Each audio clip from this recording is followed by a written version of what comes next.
I'm part of a number of driving instructor groups online. I do feel they provide good continuous professional development. Sometimes people will ask interesting questions, and you can help other driving instructors out as well, which is really nice. In the video I'm talking about today is something that I found personally very disappointing, that was on one of these groups. So I'll be going over that in detail, and I'll be going over how the thing that I found quite disappointing could actually lead you to get 3 points and £100 fine for careless driving or inconsiderate driving on your license. If you are seeing me for the first time, my name's James. I'm a driving instructor in Norfolk. I hold all my HGV licenses as well, so I have good road experience over the last years. And my channel is about essentially promoting lively debate, trying to challenge some of the attitudes in particular that we see on the roads today. And ultimately, I just want to feel like I'm contributing to the big aim of zero road deaths. So on one of the groups that I'm on, a question was posed by someone asking opinions on a slingshot on a roundabout. Now, if you don't know what a slingshot is, if you can picture the scene where there is congestion in the left lane, and rather than queue in that congestion, you decide you're going to use the right hand lane, go all the way around the roundabout, and then take that first exit, essentially jumping the queue. So the first thing on a slingshot is it is not illegal. Now, what that does is very much like when I did my overtaking on the left videos, it creates an opinion that you can just do it. I am expecting some comments today along the lines of when I did my overtaking on the left video of, well, it's not illegal, so I can't get done for it, it's absolutely fine. Those sort of people will not understand, as they didn't before, the next sentence I'm about to say, which is you don't have to do something illegal to be charged with something like inconsiderate or careless driving. So a slingshot on a roundabout is considered inconsiderate driving and can get you a 3 points on your license and a £100 fine potentially if you're seen to do it. So I'll say it again because it was the biggest thing that people couldn't grasp with overtaking on the left. You do not need to break a law or the law. You do not need to go against something in the highway code that says must not to be potentially charged with careless driving. You can go against any provision in the highway code that is should or do not, and if you especially do it in a manner that is below an expected standard, you can expect to get charged with careless driving potentially if there is traffic officers in the vicinity. Seriously, after you've watched this video, have a look in the comments and see how many people think that if you don't do anything illegal, you can't get touched.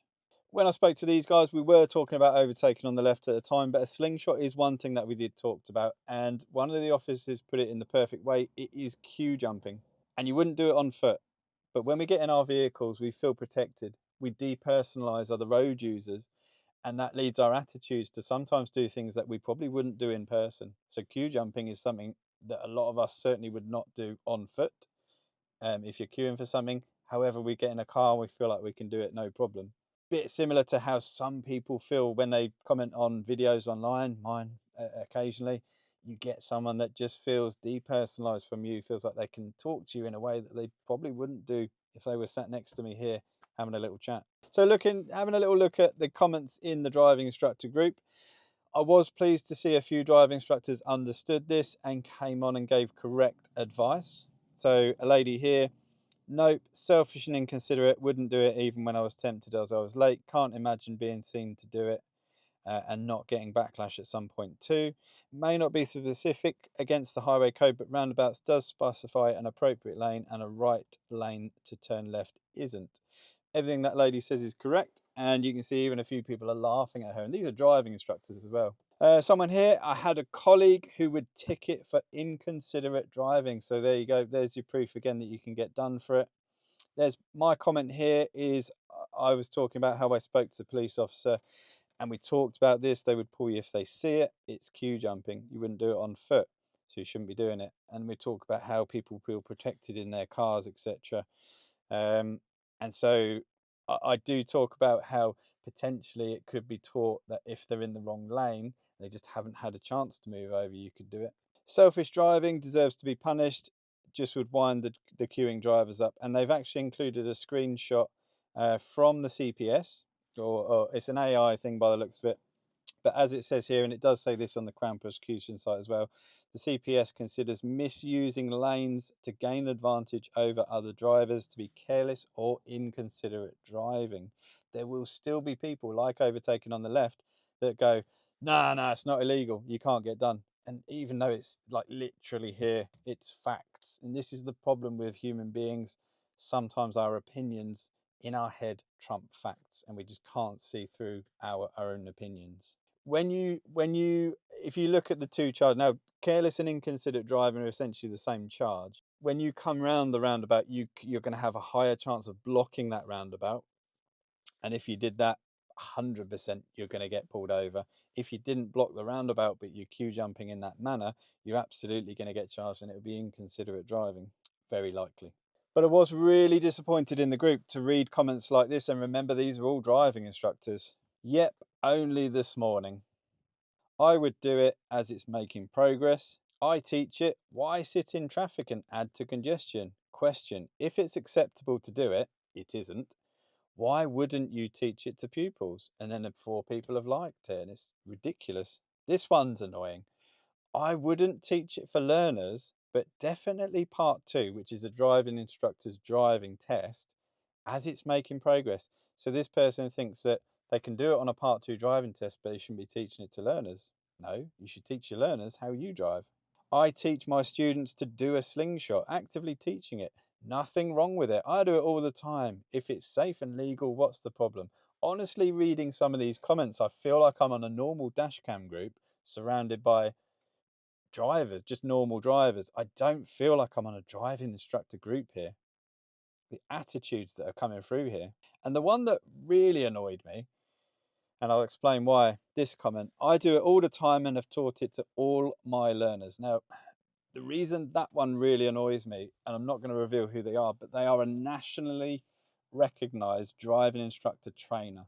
They regularly appear on the instructor podcast, which I sometimes listen to, advertise themselves as obviously having very high standards, and I've trained driving instructors, etc., etc. Does Zoom training with instructors all over the country, and there they are saying, yeah, I do it, I teach it to all my learners. I find that really disappointing. As a driving instructor myself, I hold my standards incredibly high. I don't teach differently to the way I drive, and it annoys me when I see instructors that clearly do. So I live in a place where there's a 30-mile-an-hour limit, and I remember not long ago I saw a driving instructor between lessons very clearly doing at least 40 coming towards me, if not more. And of course they wouldn't let their student drive that way. When I'm up Norwich on the A47, the dual carriageway, I often see driving instructors between lessons tailgating traffic, and again, you wouldn't let your pupil do it, and you could even get done for that. So why are you doing it as a driving instructor? If I'm going to pick my student up for being too close to traffic, it needs to be because not only is it the right thing to do, but that's how I drive. I was so disappointed in that post. Attitudes, lack of knowledge and understanding clearly on display. As driving instructors, we need to do better. Driving instructors need to ensure they truly agree and believe in the highway code. If I'm a salesman and I don't believe in my product, I'm a bad salesman. If I'm a driving instructor that doesn't agree with fully or doesn't truly understand and love the highway code, then I'm not going to be the best driving instructor I can be. If I don't truly believe in the highway code, I'm in the wrong job. I'm a driving instructor. I have to believe every word in that highway code, and I do. I drive to it every day. But let me know what you think. Look, do you think I'm being dramatic? Do you see a problem with a slingshot? Are you aware that it could get you a careless driving or inconsiderate driving charge? Do you think it should be fined? Do you think because it's not illegal you can't get charged? And I'm talking nonsense. And interestingly, do you think that the instructors aren't doing too much wrong in what they're saying in their comments? Or do you agree that they are needing to do better? Let me know what you think.